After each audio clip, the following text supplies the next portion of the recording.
그럼 다음은 종전선언의 기대 효과 그리고 장애 요인에서 한번 살펴보겠습니다. 최용환 박사님. 예. 종전선언이 뭐 어떤 법적 지위를 갖지 못한다고 하더라도 한반도 평화 프로세스 재가동의 입구론적 의미는 작지 않을 것으로 보여집니다. 종전선언의 기대 효과에는 어떤 것들이 있을까요? 일단 종전선언이 그 정치적 상징적 의미의 선언이지만 어찌됐든 이게 전쟁이 끝났다라는 것을 선언하는 것이라면 결국에는 전쟁이 끝난 이후에 취해야 될 조치들이 있는 것이죠. 예컨대 북한 같으면 지금까지 핵무기를 개발하면서 핵무기 개발의 원인이 미국이 자기들을 이른바 적대시했기 때문에 그것을 방어하기 위해서 만들었다라고 이야기를 했지만 이제 전쟁이 끝났다면 이제는 그 비핵 프로세스에 들어가야 되는 거죠. 반대로 미국 입장에서는 그 전쟁이 끝났다고 하면 구체적으로 보면 주한미군, 북한의 위협을 억제하기 위한 용도로서의 주한미군의 성격을 어떻게 바꿔야 되느냐, 한미동맹의 성격을 어떻게 바꿔야 되느냐에 대한 그 준비를 해야 될 것이고, 단기적으로 보면 그 6.12 싱가포르 공동선언에서 북미가 약속한 그 새로운 북미관계 수립을 위한 조치들을 어떻게 해야 될 것이냐에 대한 준비들을 해야 될 겁니다. 그러니까 전쟁이 끝난 이후에 그간의 전쟁을 명분으로 만들었던 북한의 조치들과 미국의 조치들, 미국은 주로 이제 정치적인 조치들일 것이고, 북한은 주로 비핵화와 관련된 조치들일 것인데, 그거에 대한 논의들을 시작해야 되고 실질적인 진전을 만들어내야 되는 거죠. 그런 의미에서 종전선언이 그 비핵 평화 프로세스의 입구로서의 의미를 가진다. 그렇게 볼 수 있을 것 같습니다. 대화의 어떤 장이 열리는 그런 입구론적 의미가 있을 것 같습니다. 그렇다면 이기동 박사님, 종전선언까지 물론 장애 요인도 굉장히 많을 것 같습니다. 장애 요인으로 꼽을 수 있는 어떤 것이 있을까요? 아마 긍정적 요인보다도 장애 요인이 더 현실적으로 더 많은 것처럼 보이는데요. 뭐 대략 저는 뭐 한 4가지 정도로 볼 수가 있을 것 같은데요. 간단히 말씀드리면 첫 번째는 역시 미국의 어떤 우려라고 할까요? 그러니까 그 종전선언이 되면은 그 정전협정이 무력화되고 그에 따라서 그 후속 조치로서 주한미군 철수, 한미동맹의 약화 뭐 이런 것들로 이어지지 않을 것이냐라는 그 의구심은 여전히 그 존재하는데, 또 미국도 2개의 미국이 있지 않습니까? 행정부의 미국과 의회의 미국이 있는데, 행정부를 우리 정부가 뭐 적극적으로 설득해서 행정부 입장이 긍정적인 쪽으로 바뀌더라도 또 미국 의회는 또 다른 입장을 가질 수 있단 말이에요. 그럼 미국 의회가 행정부의 입장에 대해서 제동을 걸 수 있는 그런 제도적 장치를 갖고 있는 나라가 미국이기 때문에 미국의 어떤 입장이 상당히 어떤 중요한 관건인 것 같고요.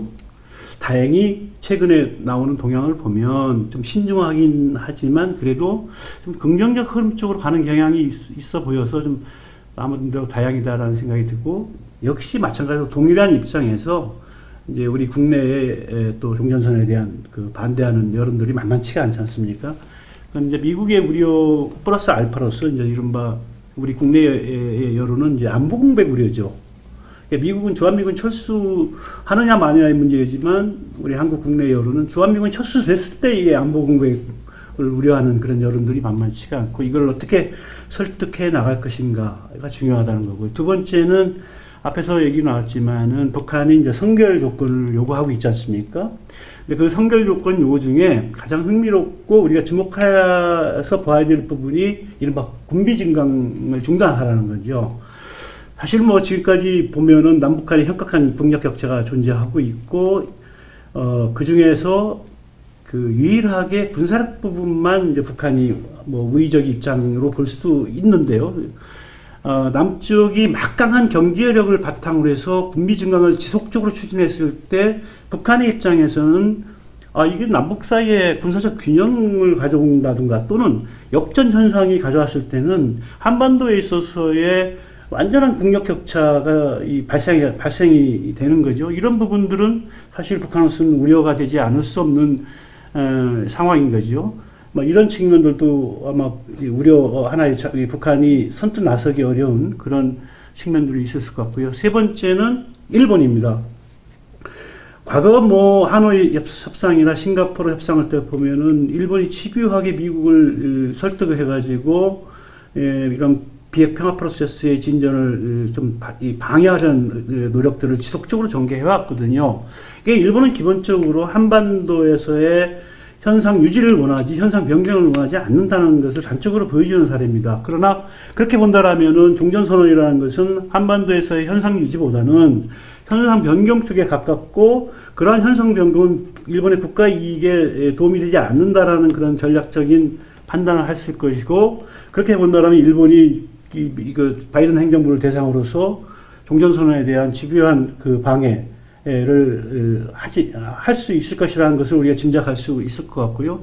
마지막으로는 문재인 정부의 임기 말이라는 그 시점이죠. 그러니까 어느 정부나 마찬가지로 임기 말로 갈수록 정책의 동력은 떨어지게 돼 있죠. 특히 이 대북 정책처럼 이 한반도 남한의 경우 한국의 경우에 이념적 양극화가 심한 구조 하에서는 이런 이 종전선언과 같은 민감한 이슈들은 이 양극화에 있어서 굉장히 서로 논쟁하기 갈등하기 쉬운 이슈이기 때문에 이 정부 입장에서도 그런 갈등 이슈를 가지고 자꾸 이 문제를 삼기보다는 뭐 다음 정부로 넘기자라는 여론들이 넘겼으면 좋겠다라는 여론들이 이제 비등할 수 있거죠.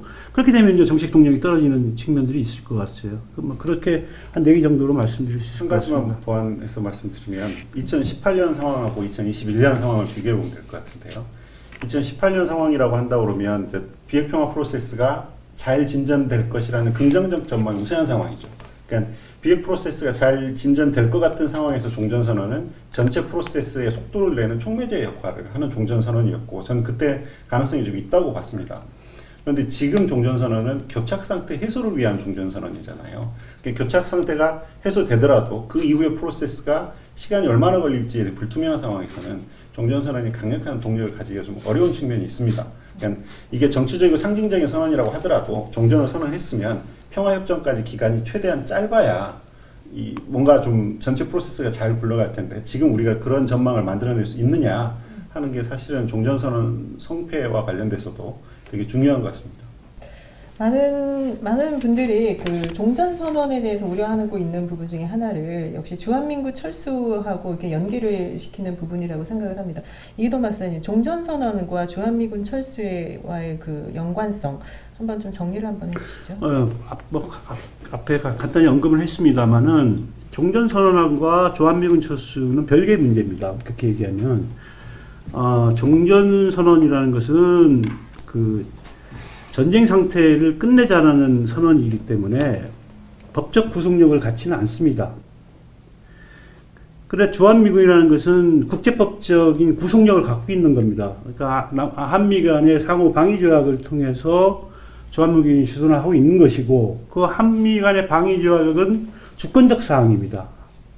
그렇기 때문에 그것은 정전협정의 구속을 받지 않는 거거든요. 그러니까 정전협정 체제가 변경이 된다 하더라도 주한미군은 한미 방위조약의 근거에서 지속적으로 주둔할 수 있는 법적 근거를 갖고 있는 것이고 이것에 대해서 북한도 이해를 하고 있고 허용하는 그런 발언들이 있었죠. 그러니까 2000년 1차 남북 정상회담 때 김정일 위원장이 김대중 대통령한테 했던 발언도 있고요. 그 이후에 당국자들의 여러 발언들을 통해서 북한도 주한미군의 주둔을 허용하는 발언을 하는 것은 바로 이제 그 정전협정 체제와 주한미군의 주둔 여부는 그렇게 밀접한 관련이 있는 사안들이 아니다. 뭐 이렇게 볼 수 있는 겁니다.